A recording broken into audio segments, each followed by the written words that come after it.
Hello everyone आजदेखि चाहिँ म 5 मिनट्समा पढि पाउने कन्टेन्ट बनाउन ट्राई गर्छु आज चाहिँ we are just going to have a look upon the foreign currency होइन एकदम माइनर सिम्पल टपिक स्टिल होइन foreign currency as we know Nepal बाहेक अरू कुनै पनि हाम्रो कन्टेक्स्टमा चाहिँ अरू कुनै पनि देशको करेन्सी डोमेस्टिक करेन्सी भन्दा अरू करेन्सीलाई चाहिँ हामी फरेन करेन्सी भन्छौँ। यसले चाहिँ किन चाहिन्छ भने for the management of international transaction हाम्रो लागि फर अस नेप्लिज जस्तो इन्डियन करेन्सी युएसडी अस्ट्रेलियन डलरहरू चाहिँ के हो भने एक्जाम्पल अफ फरेन करेन्सी हो।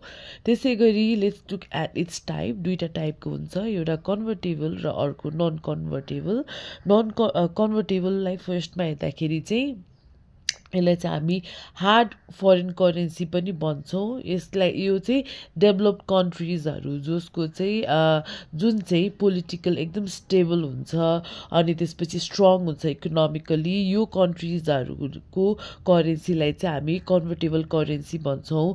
यसलाई हामीले हार्ड फरेन करेन्सी पनि भन्छौँ। Those currency that can be freely exchange in the foreign exchange market it is called convertible foreign currency and it is issued by, as I have said, developed nation that are economically and politically strong and they are used for in global trade. And some of the examples are USD, Euro, CAD, Pound, Japanese yen त्यस्तै होइन।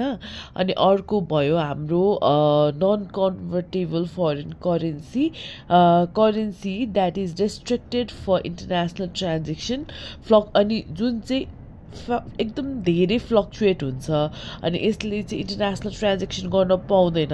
अगाडि यो hard currency चाहिँ 22 नेसन्सको जुन चाहिँ राष्ट्र ब्याङ्कले every day उनीहरूको एक्सचेन्ज रेट राखिरहेको हुन्छ होइन त्यो पर्यो। त्यो बाहेक अरू कन्ट्रिजहरूको करेन्सी जस्तै नर्थ कोरियाको जिम्बाब्वेको यिनीहरू चाहिँ हाम्रो नन कन्भर्टेबल फरेन करेन्सीमा पर्यो।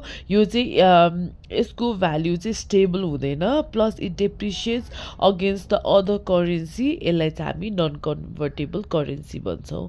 सो के फर टुडे आज चाहिँ हामीले foreign currency convertible foreign currency र नन कन्भर्टेबल फरेन करेन्सीको बारेमा पढ्यौँ।